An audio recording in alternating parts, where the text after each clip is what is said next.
The Indianapolis Prize is considered to be the top award you can earn in animal conservation, so it's a little bit surreal to think, wow, okay, I'm there.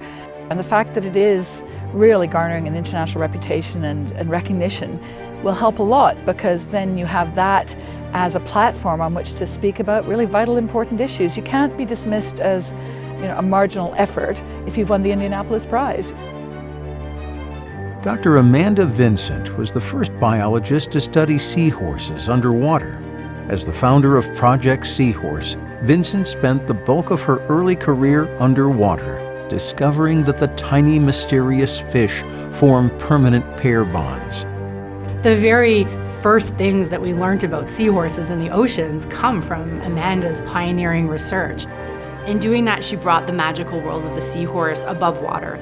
We have a very unusual approach in our Project Seahorse team where we put seahorses at the center of the universe. I think seahorses are a very potent flagship species because they have such a readily identifiable charisma. When you reach out and tickle a seahorse's tail and it lets go and grabs onto your hand and sits there sort of staring at you, they're so unreal, they're so mythical. That mythology is a driving force that keeps the seahorse on black markets around the world. Annually, millions of seahorses are harvested for use in traditional medicine practices. Vincent has worked tirelessly to uncover illegal trade and has created relationships to move towards the sustainable harvesting of seahorses and other ocean wildlife. They're saying that the seahorses in trade should be at least 10 centimeters height.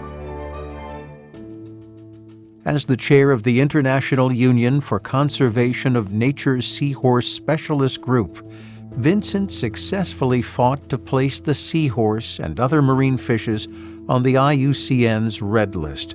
She then led the way for the listing of seahorses at the 2002 Convention on International Trade in Endangered Species of Wild Fauna and Flora, the first marine fish to be included in the convention since it was signed. As a consequence, the 182 signatory nations to CITES are required to regulate seahorse exports for sustainability. That was an unbelievable watershed in marine conservation. It transformed our view of fish from being food to being biodiversity. Seahorses, I think, were probably Amanda's shrewdest move.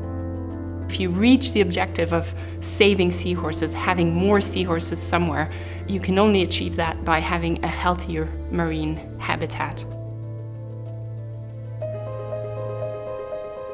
Vincent's trailblazing work with local governments and citizens led to the establishment of marine protected areas where seahorses live.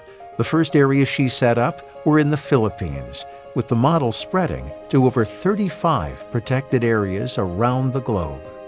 If you do it right, then that community tells the next all about it, and the next one is easier. That's what's made marine protected areas so common in the Philippines, that villages see the benefits and they want one. Fish are recovering, seahorses are getting larger. We couldn't have done those except by generating.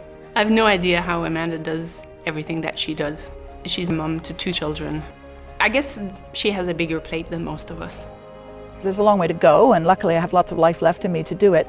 We've put in decades and decades of hard work and developed innovative ways of tackling things and a very holistic approach to conservation that was perhaps not common when we started. The fact that that is now being recognized as having really made a difference is very special.